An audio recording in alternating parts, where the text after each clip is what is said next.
تو یمتعکم متاعا حسنا الی اجل مسمی، بڑی خوبصورت آیت.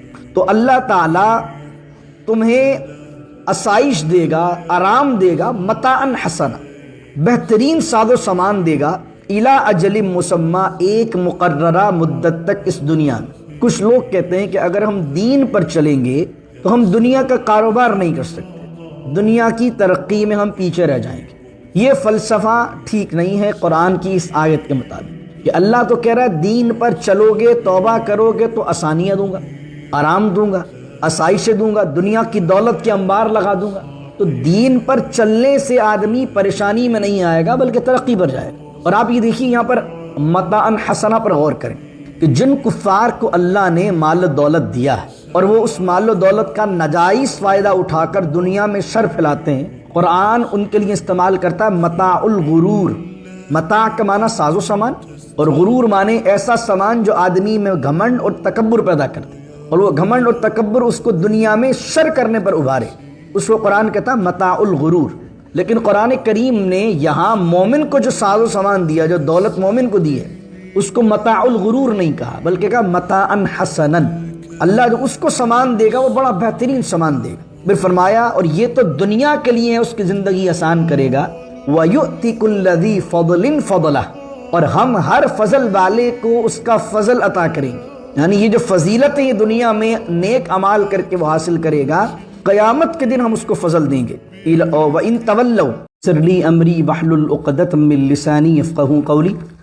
اللهم صل على سيدنا ومولانا محمد معدن الجود والكرم وآله وصحبه وبارك وسلم. اعوذ باللہ من الشیطان الرجیم، بسم اللہ الرحمن الرحیم. الف لام را کتاب احکمت آیاته ثم فصلت من لدن حکیم خبیر. صدق اللہ مولانا العظیم. بحمد اللہ تعالی سورہ ہود کا آغاز ہے، اور سورہ ہود مکیہ ہے، یعنی مکے میں نازل ہوئی ہے، اور اس میں 10 رکوع ہیں اور 123 یعنی 123 آیات ہیں. اور یہ یوں سمجھ لیجئے کپل ہے سورہ یونس کا. سورہ یونس میں جو باتیں اجمالاً بیان کی ہیں، یعنی موٹی موٹی کر کے بیان کی ہیں، ان کو تفصیل کے ساتھ سورہ ہود میں اللہ رب العزت نے بیان فرمایا. اور قرآن کا یہ مزاج ہے کہ قرآن نے ابتدا میں بہت سی چیزوں کو سمرائز کر کے بیان کیا. جیسے امام شافعی فرماتے ہیں کہ اگر قرآن میں صرف سورہ عصر نازل ہوتی تو آدمی کی ہدایت کے لیے کافی تھی.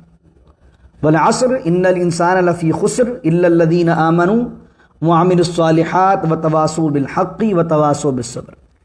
کہتے ہیں اگر کچھ بھی نازل نہیں ہوتا، صرف سورہ عصر نازل ہوتی جو کہ 3 لائنوں پر مشکل ہے، 2.5 سے 3 لائنیں، کہا آدمی کی ہدایت کے لیے ایک سورت ہی کافی تھی. تو اللہ نے ابتدائی دور میں مکے کے اندر موٹے موٹے احکام اتارے کہ توحید کیا ہے، رسالت کیا ہے، آخرت کیا ہے، قبر کیا ہے، اور ان کا اقرار کرنے والوں کے ساتھ کیا ہوگا، انکار کرنے والوں کے ساتھ کیا ہوگا. پہلے موٹے موٹے احکام بیان کیے، پھر جب ایک چیز سمجھا دی گئی اس کے بعد جب مدنی دور آیا ہے تو پھر وہ تفصیلات آنے شروع ہوئی ہیں مدنی صورتوں میں. احکامات، کیا حلال ہے، کیا حرام ہے، کیا فرض ہے، کیا کرنا ہے، کیا نہیں کرنا ہے. اور پھر وہ جو ایک اصول لاز بنے تھے، ان لاز کا پورا ایک نظام مدنی صورتوں میں قائم ہو گیا. تو اگر آپ دیکھتے ہوں آئیں تو سورہ ہود نازل ہو رہی ہے اور یہ 11ویں سپارے کے بالکل لاسٹ کے مراحل ہیں. لیکن یہ بات ذہن میں رکھیے، یہ سورت پہلے نازل ہوئی ہے، وہ جو آپ الف لام میم پڑھ کے آئے وہ بعد میں نازل ہوئی. جیسے سورہ فاتحہ ہم نے پڑھی، پھر سورہ بقرہ پڑھی، سورہ بقرہ، اس کے بعد سورہ آل عمران، سورہ آل عمران کے بعد سورہ نساء آئی تھی، سورہ نساء کے بعد سورہ مائدہ. یہ 5 صورتیں وہ ہیں جو سورہ ہود کے بعد نازل ہوئی ہیں.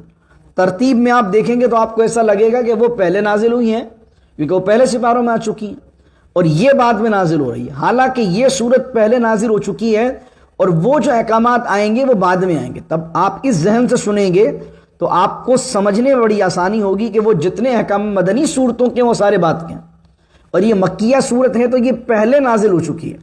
اس کے بعد آپ دیکھتے ہیں سورہ مائدہ کے بعد ایک صورت آتی ہے سورہ انعام جو 7ویں سپارے میں، وہ مکیہ ہے۔ سورہ انعام کے بعد آپ دیکھتے ہیں کہ سورہ آراف 8ویں سپارے میں آتی ہے، وہ مکیہ، وہ دونوں صورتیں مکیہ ہیں۔ تو ان کا دور اور ان دونوں سورہ یونس اور سورہ انعام کا دور بھی سیم ہی ہے۔ اس کے بعد آپ دیکھتے ہیں سورہ انفال، اس سے بدر والوں کی باتیں ہم نے سنی تھی۔ اس کے بعد سورہ توبہ آئی تھی۔ سورہ توبہ اور سورہ انفال بھی مدنیہ تھی، تو کیا پتہ لگا سورہ یونس اور سورہ ہود بعد پہلے نازل ہوئی ہیں اور سورہ توبہ جو ہے وہ بعد میں نازل ہوئی ہے۔ اس تناظر میں اس کو سمجھیے۔ فرمایا الف لام را، سورہ یونس کا بھی آغاز الف لام را سے ہے اور سورہ ہود کا آغاز بھی الف لام را سے ہے۔ اس کو ہود اس لیے کہتے ہیں کہ اس کی آیت نمبر 50 سے لے کر 60 تک 50 to 60 اللہ کے نبی حضرت ہود علیہ السلام کا ذکر ہے اور قوم عاد کا ذکر کیا گیا ہے، تو اس نسبت کی وجہ سے اس کا نام سورہ ہود ہے۔ سورہ یونس میں حضرت نوح علیہ السلام کا بہت مختصر ذکر آیا ہے اور حضرت موسیٰ کا تھوڑا سا تفصیل سے آیا ہے ایز کمپیئر ٹو نوح علیہ السلام۔ لیکن آپ سورہ ہود میں دیکھیں گے کہ نوح علیہ السلام کا ذکر قرآن میں سب سے زیادہ تفصیل سے اس صورت میں آیا ہے اور حضرت موسیٰ کا اور دیگر انبیاء کا ذکر جو ہے وہ چھوٹا چھوٹا کر کے حوالے کے طور پر بیان کیا گیا۔ تو فرمایا الف لام را، الف لام را میں نے جیسا کہ پہلے آپ کو کہا تھا حروف مقطعات ہیں، اللہ اس کی مراد جانتا ہے یا اللہ کے بتائے سے اس کے رسول جانتے ہیں۔ الف لام را کیا ہے؟ بعض مفسرین نے لکھا ہے یہ سورتوں کے نام ہیں، کچھ نے لکھا ہے کہ یہ سورتوں کی کوڈنگ ہے۔ میں نے آپ کو پچھلے درس میں بھی جب سورہ یونس کا آغاز کیا تھا آپ کو ایک بات سمجھائی تھی، جو IT کے لوگ ہیں بعض اوقات کوڈنگ لکھی ہوتی ہے لیکن اس کے اندر کتنا بڑا پروگرام ہے ایک پروگرامر ہی جانتا ہے۔ تو الف لام را سمجھ لیجئے یہ ایک اوپن باکس ہے، جب آپ اس کو اوپن کرتے ہیں تو پوری صورت آپ کے سامنے آ جاتی ہے۔ اس کو اس تناظر میں سمجھیے، الف لام را، اور یہ الف لام را ہے کتاب احکمت آیاتہ، اور یہ وہ عظمت والی کتاب ہے کہ اس کی آیتیں محکم ہیں، مستحکم ہیں، یعنی کوئی شخص بھی ان آیتوں پر اعتراض نہیں کر سکتا، کوئی شخص بھی ان آیتوں میں عیب نہیں نکال سکتا، اور یہ آیتوں کے لاز کو اور اس آیتوں کی خبروں کو کوئی شخص مسترد نہیں کر سکتا، ریجیکٹ نہیں کر سکتا، جھٹلا نہیں سکتا۔ ثم فصلت من لدن حکیم خبیر، اور پھر اس رب نے ان آیتوں کی تفصیل بیان کی ہے، کس شخص نے؟ من حکیم خبیر، جو باخبر بھی ہے اور حکمت والا بھی ہے کہ کس چیز کی کتنی تفصیل اپنے بندوں تک دینی ہے۔ اب ابتدا میں وہی بات جو مکی صورتوں کا انداز ہے، آغاز ہوتا ہے توحید سے اور پھر ہوتا ہے رسالت سے، پھر ہوتا ہے کہ جو پچھلی قومیں ہیں وہ انہوں نے جھٹلایا تو کیا ہوا۔ آج ایک دو چیزیں انٹرسٹنگ بھی ہیں، چند آیتیں آج پڑھنی ہیں ہمیں۔ فرمایا اللہ تعبدوا الا اللہ، اور اللہ کے سوا کسی کی عبادت نہ کرو، اننی لکم منہ، اور میں تمہارے لیے اس رب کی طرف سے نذیر و بشیر، ڈرانے والا ہوں، خبردار کرنے والا ہوں اور بشارت دینے والا ہوں۔ اب حضور علیہ الصلوۃ والسلام کس طریقے سے بشارت دینے والے ہیں وہ سنیے، وَأَنِ اسْتَغْفِرُوا رَبَّكُمْ، تو جو تم نے ماضی میں گناہ کیے ہیں، وَأَنِ اسْتَغْفِرُوا رَبَّكُمْ، تو اپنے رب کی بارگاہ میں استغفار کرو، اپنے گناہوں کی معافی چاہو، ثُمَّ تُوبُوا إِلَيْهِ، اور اس کی بارگاہ میں توبہ کرو۔ اب یہاں پر علماء نے لکھا کہ کیا استغفار اور توبہ الگ الگ چیزیں ہیں؟ ایک عام آدمی تو استغفار اور توبہ کو ایک ہی چیز سمجھتا ہے، لیکن اللہ نے یہاں دو چیزیں کر کے بیان کیا، وَأَنِ اسْتَغْفِرُوا رَبَّكُمْ الگ، ثُمَّ تُوبُوا إِلَيْهِ الگ، یعنی دونوں چیزیں الگ الگ ہیں۔ تو کیا مراد ہے؟ استغفار کس کو کہتے ہیں اور توبہ کس کو کہتے ہیں؟ کہتے ہیں استغفار کا معنی یہ ہے کہ آدمی نے پاسٹ میں جو کچھ کیا ہے اس کی معافی چاہے، اس کا معنی ہے استغفار۔ توبہ کیا؟ توبہ ہے رجوع الی اللہ، فیوچر میں اللہ سے یہ وعدہ کرنا کہ آئندہ میں یہ کام نہیں کروں گا، یہ توبہ ہے۔ تو اللہ کیا کہہ رہا ہے؟ جو تم نے ماضی میں کیا ہے اس پر کرو استغفار، اور آئندہ صحیح راستے پر چلو گے اس لحاظ سے کرو توبہ، رجوع الی اللہ کرو۔ اور اگر تم ایسا کر لیتے ہو تو یمتعکم متاعا حسنا الی اجل مسمی، بڑی خوبصورت آیت ہے۔ تو اللہ تعالیٰ تمہیں آسائش دے گا، آرام دے گا، متاعن حسنا، بہترین ساز و سامان دے گا، الی اجل مسمى، ایک مقررہ مدت تک اس دنیا میں۔ کچھ لوگ کہتے ہیں کہ اگر ہم دین پر چلیں گے تو ہم دنیا کا کاروبار نہیں کر سکتے، دنیا کی ترقی میں ہم پیچھے رہ جائیں گے۔ یہ فلسفہ ٹھیک نہیں ہے قرآن کی اس آیت کے مطابق، کہ اللہ تو کہہ رہا ہے دین پر چلو گے، توبہ کرو گے تو آسانیاں دوں گا، آرام دوں گا، آسائشیں دوں گا، دنیا کی دولت کے انبار لگا دوں گا۔ تو دین پر چلنے سے آدمی پریشانی میں نہیں آئے گا بلکہ ترقی پر جائے گا۔ اور آپ یہ دیکھیے یہاں پر متاعن حسنہ پر غور کریں کہ جن کفار کو اللہ نے مال و دولت دیا ہے اور وہ اس مال و دولت کا ناجائز فائدہ اٹھا کر دنیا میں شر پھیلاتے ہیں، قرآن ان کے لیے استعمال کرتا ہے متاع الغرور۔ متاع کا معنی ساز و سامان، اور غرور معنی ایسا سامان جو آدمی میں گھمنڈ اور تکبر پیدا کرتے، اور وہ گھمنڈ اور تکبر اس کو دنیا میں شر کرنے پر ابھارے، اس کو قرآن کہتا ہے متاع الغرور۔ لیکن قرآن کریم نے یہاں مومن کو جو ساز و سامان دیا، جو دولت مومن کو دی ہے، اس کو متاع الغرور نہیں کہا بلکہ کہا متاعا حسنا۔ اللہ جو اس کو سامان دے گا وہ بڑا بہترین سامان دے گا۔ پھر فرمایا اور یہ تو دنیا کے لیے ہے، اس کی زندگی آسان کرے گا۔ وَيُؤْتِ كُلَّ ذِي فَضْلٍ فَضْلَهُ، اور ہم ہر فضل والے کو اس کا فضل عطا کریں گے۔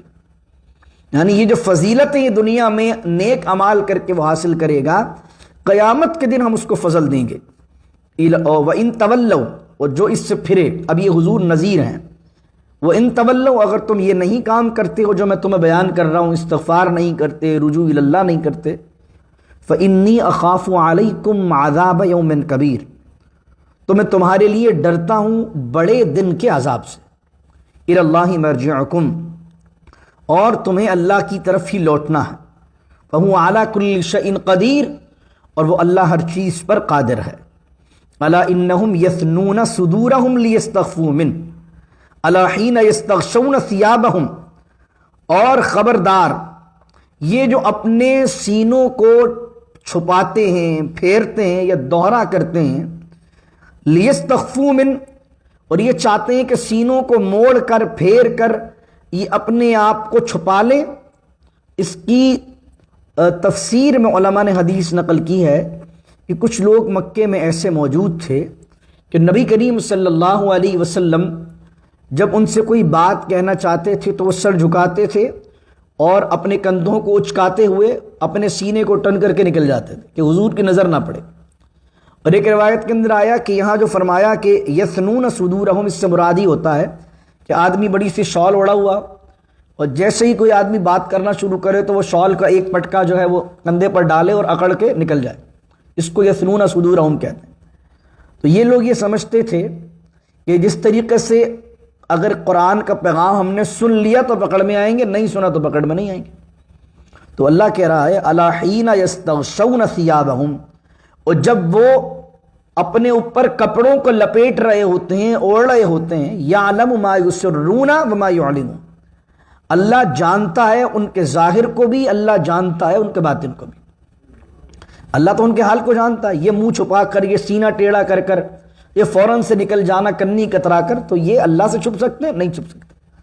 اللہ یعلم ما یسرون، جو تم چھپا کر رکھتے ہو اللہ اسے بھی جانتا ہے، جو تم ظاہر کرتے ہو اسے بھی جانتا ہے۔ انہ علیم بذات الصدور، اور بے شک اللہ تعالیٰ دلوں کے حالات کو جاننے والا ہے۔ یہ 5 آیتیں ہوئیں، اور اب شروع ہو رہی ہے اسی کے طرز میں 12واں سپارہ۔ وَمَا مِن دَابَّةٍ فِي الْأَرْضِ إِلَّا عَلَى اللَّهِ رِزْقُهَا وَيَعْلَمُ مُسْتَقَرَّهَا وَمُسْتَوْدَعَهَا كُلٌّ فِي كِتَابٍ مُبِينٍ، کہ یہ لوگ چاہتے ہیں کہ اللہ سے چھپ جائیں۔ اب اللہ بیان کر رہا ہے اللہ کون ہے، تم کیا چھپو گے اللہ سے؟ وہ جو کسی پتھر کے اندر اگر کوئی کیڑا بھی چھپا ہوا ہے، اللہ اس کو اس کی جگہ روزی پہنچا رہا ہے، اللہ سے کون چھپ سکتا ہے؟ وَمَا مِن دَابَّةٍ، دابہ کسے کہتے ہیں؟ 12واں سپارہ، یہ تو پہلی آیت تو سب کو یاد ہوگی، وَمَا مِن دَابَّہ تک تو جملہ یاد ہی ہوگا آپ کو۔ دابہ کہتے ہیں چوپائے کو، جانور کو، لیکن یہاں دابہ سے مراد ہر چلنے والا جاندار مراد ہے۔ انسان بھی مراد ہے اور جانور بھی مراد ہے۔ اللہ کہہ رہا ہے وما من دابۃ فی الارض، یہ سنیے توکل آپ کا مضبوط ہوگا۔ وما من دابۃ فی الارض، زمین میں کوئی چلنے والا ایسا نہیں ہے، الا علی اللہ رزقها، جس کے رزق کا ذمہ اللہ نے اپنے اوپر نہ لیا۔ الا علی اللہ رزقها، یا علی اللہ جو علی آ رہا ہے نا، یہ علی آتا ہے رسپانسبلٹی کے لیے۔ اللہ پر کسی نے لازم نہیں کیا کہ تو ہی دے گا، لیکن اللہ نے اپنی رحمت پر یہ لازم کر لیا ہے خود۔ اللہ رسپانسبلٹی کو شو کر رہا ہے، we are responsible to your sustenance, ہم تمہارے رزق کے ذمہ دار ہیں۔ تو اللہ کہہ رہا ہے ہر چلنے والے کی روزی کا ذمہ ہمارے ہے، ہم دیں گے روزی اسے۔ اب تم کہاں چھپ سکتے ہو ہم سے؟ جا کے کائنات کو کھوجو، اگر تم دریاؤں کی تہ میں جاؤ گے وہاں بھی جاندار کو روزی پہنچ رہی ہے۔ پہاڑوں میں نکل جاؤ، جنگلوں میں نکل جاؤ، ایسے ایسے جانور تمہیں ملیں گے، آدمی سوچے گا یار اس جنگل میں کون اس کو کھلاتا ہوگا؟ اللہ کھلاتا۔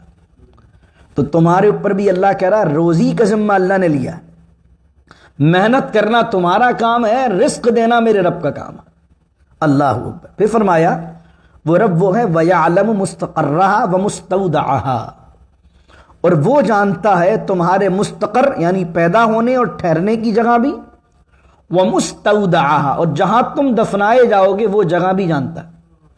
اور صرف انسانوں کی نہیں، ہر جاندان کی، جو بھی یہاں موجود ہے اللہ ہر ایک کی جائے پیدائش بھی جانتا ہے، وَمُسْتَوْدَعَهَا، اور جہاں وہ مرے گا وہ بھی جانتا ہے، یعنی اس کے فرشتے بھی جانتے ہیں۔ اور یہ سارا لیجر بنا ہوا کہاں ہے؟ یہ ساری چیزیں لکھی ہوئی کہاں ہیں؟ کُلٌ فی کتاب مبین، یہ ایک روشن اور واضح کتاب میں اس کے پاس لکھی ہوئی ہے۔ پہلے آدمی سوچتا تھا کہ یار کیسے لکھی، آج بلاک چین جو آ گئی آپ دیکھیں اس کو، یہ تو انسان نے بنائی ہے نا۔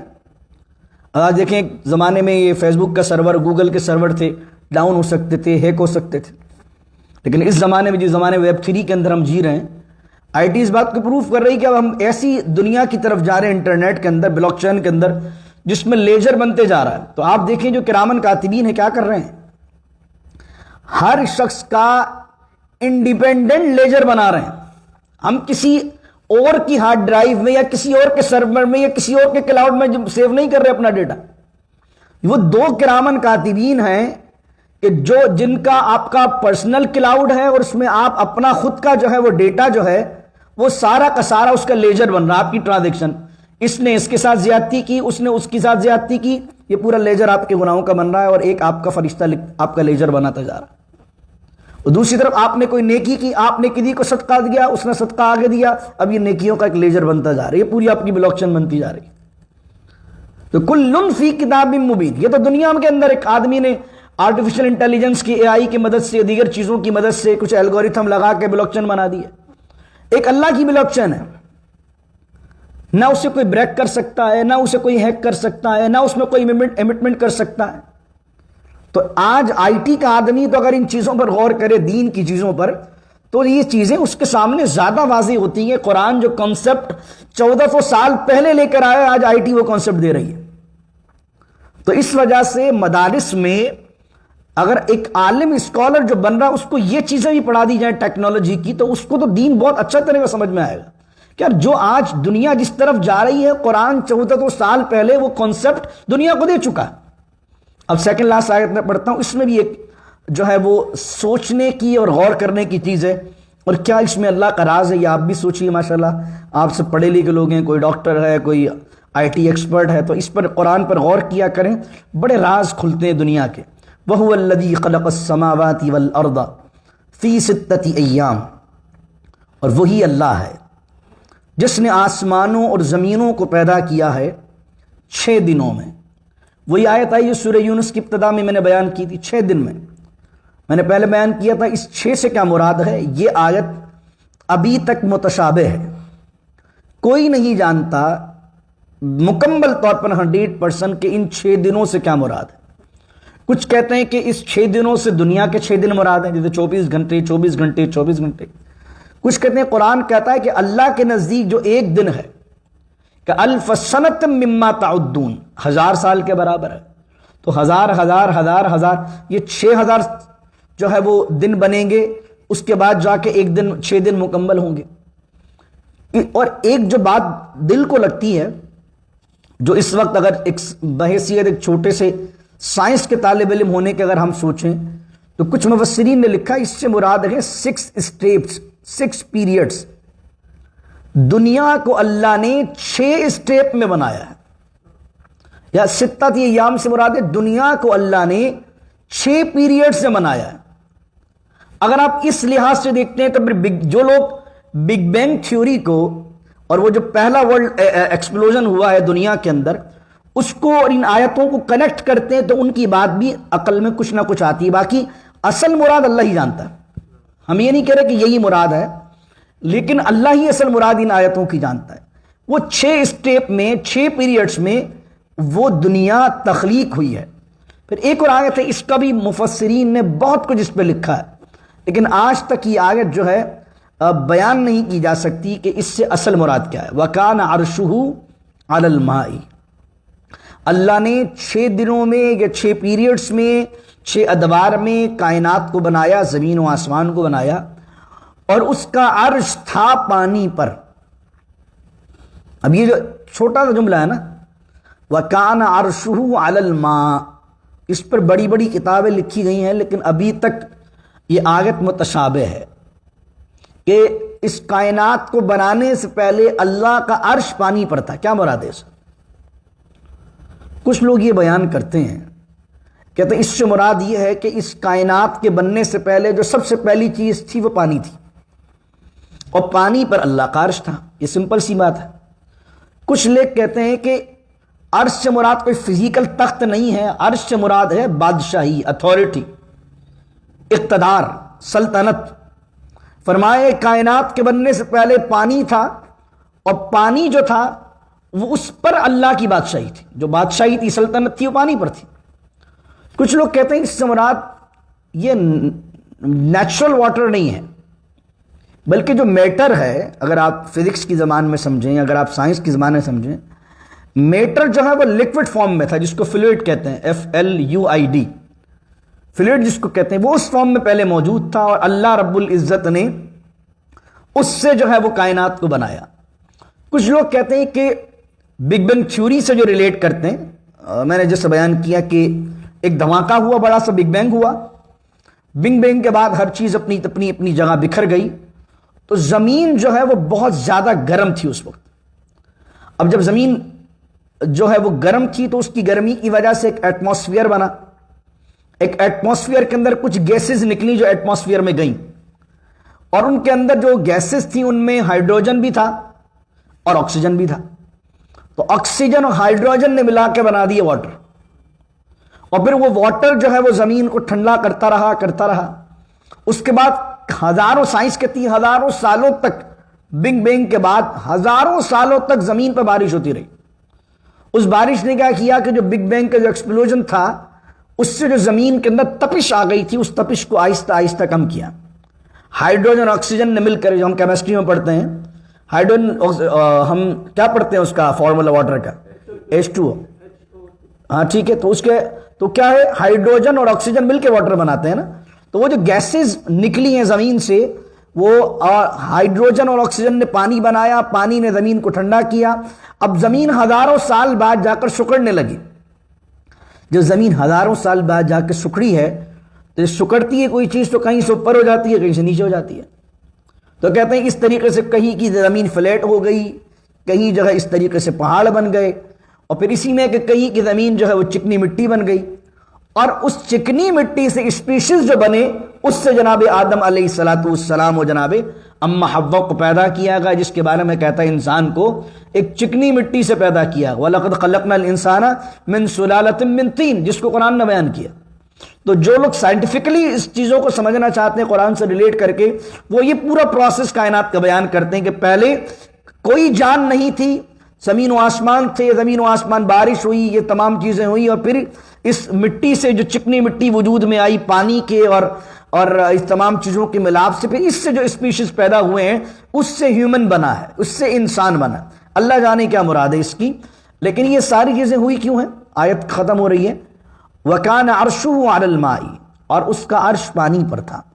میں نے پہلے عرض کر دیا، یا تو اس سے بالکل جو عام پانی یہ مراد ہے، یا جو میٹر تھا وہ میٹر لکوڈ فارم میں تھا، فلوئڈ فارم میں تھا، اللہ اس کے بارے میں کہہ رہا ہے کہ اور پھر قرآن کے اندر آپ دوسری جگہ دیکھیں گے، غور کرنے کی بات ہے، اللہ ہمارے مسلمانوں کو بھی بہترین سائنٹسٹ بنائے تاکہ ان چیزوں پر غور کر کے وہ کائنات کے اندر غور و خوض کریں۔ قرآن کہتا ہے وَجَعَلْنَا مِنَ الْمَاءِ كُلَّ شَيْءٍ حَيٍّ، اور ہم نے بنایا ہے ہر چیز کی زندگی، من الماء پانی سے، یہ ہر چیز میں کائنات میں جو بھی چیز ہے اس کی جو حیات کی بگننگ ہے وہ پانی سے۔ من الماء کے لفظ وجعلنا ہم نے بنایا ہے، من الماء پانی سے، کل شیء ہر چیز، حی زندہ۔ اب کیا مراد ہے اس سے؟ کہ وہ لکوڈ جو فارم ہے، یا تو واٹر ہے یا میٹر لکوڈ فارم کے اندر ہے، اس سے ہی یہ سارا نظام کائنات بنا ہے اور اسی سے زندگی اللہ نے بخش لی ہے۔ واللہ تعالی عالم کیا معاملہ ہے اللہ ہی جانے۔ لیبلوکم، اور یہ سارے چیزیں اس لیے نہیں کہیں کہ وہ بنا دی تم جیو اور مر جاؤ آ جاؤ ہمارے پاس، نہیں، لیبلوکم ایکم احسن عملا، یہ ہے اہم بات۔ یہی جملے آئے ہیں سورہ ملک میں بھی، الذی خلق الموت والحیات لیبلوکم ایکم احسن عملا، وہی جملہ یہاں پر بھی کہ ہم نے زندگی اور موت کو پیدا کیا ہے، کیوں پیدا کیا؟ لیبلوکم ایکم احسن عملا، تاکہ ہم تمہیں آزمائیں کہ تم میں سے کون نیک عمل کرتا ہے۔ یہاں اللہ کیا کہہ رہا ہے؟ 6 ادوار میں زمین و آسمان بنائے، اس کا عرش پانی پر تھا، یہ بنائے کس لیے؟ لیبلوکم ایکم احسن عملا، تاکہ تمہیں دیکھیں، تمہیں آزمائیں کہ تم میں سے نیک عمل کون کر رہا ہے، اچھے عمل کون کر رہا ہے۔ وَلَئِن قُلْتَ إِنَّكُمْ مَبْعُوثُونَ، اور اے میرے پیارے محبوب جب آپ ان سے کہتے ہیں مبعوثون من بعد الموت، کہ بھائی زندگی میں یہ جو اعمال یہاں کر رہے ہو وہاں جواب دہ ہونا، مرنے کے بعد اٹھنا بھی ہے۔ لَيَقُولَنَّ الَّذِينَ كَفَرُوا، تو وہ ضرور کہیں گے جنہوں نے کفر کیا، ان ھذا الا سحر مبین، یہ نہیں ہے مگر ایک کھلا ہوا جادو۔ وَلَئِنْ أَخَّرْنَا عَنْهُمُ الْعَذَابَ، اور اگر ہم اِلَىٰ أُمَّةٍ مَّعْدُودَةٍ، اگر ہم کچھ دن کے لیے ان کو مہلت دیتے ہوئے، ان پر رحم کرتے ہوئے ان سے عذاب کو دور کر دیں، ان سے عذاب کو تھوڑے دن کے لیے روک دیں، تو لَيَقُولُنَّ مَا يَحْبِسُ، تو ضرور ہے محبوب یہ آپ سے کہیں گے ما يحبسو، کہاں ہے وہ عذاب جس کی آپ معاذ اللہ دھمکی دے رہے تھے، کس نے روکا ہوا ہے اسے؟ الا یوم یاتیہم لیس مصروفا عنہم، اور خبردار، ہوشیار، جس دن وہ عذاب آئے گا اللہ کا، لیس مصروفا عنہم، تو کوئی اس عذاب کو ان سے دور کرنے والا اور پھیرنے والا نہیں ہوگا۔ وحاق بہم، اور وہ انہیں گھیرے میں لے لے گا، ما کانوا بہ یستہزئون، اس سبب سے کہ وہ جو خدا کے دین کا، خدا کے عذاب کا، خدا کے رسولوں کا، خدا کی کتاب کا وہ جو مذاق بناتے تھے، یہ مذاق انہیں لے ڈوبے گا۔ الحمدللہ یہ ہم نے سورہ ہود کا پہلا رکوع مکمل کر لیا ہے، اور یہ 12ویں سپارے کا بھی چھوٹا رکوع ہے، اور 12ویں سپارے کا بھی پہلا رکوع مکمل ہو گئے۔ تو اللہ سے دعا کریں اللہ تعالیٰ قرآن کے رازوں سے ہمیں واقفیت عطا کرے، قرآن کے ذریعے ہمیں ہدایت عطا کرے، اور کائنات میں جو میرے رب کی نشانیاں ہیں وہ نشانیوں کی معرفت ہمیں عطا فرمائے۔ یقیناً یہ چیزیں اللہ نے جو بنائی ہیں پورے کائنات کے اندر، یہ اپنی نشانیوں پر تدبر کے لیے، تفکر کے لیے پیدا کی۔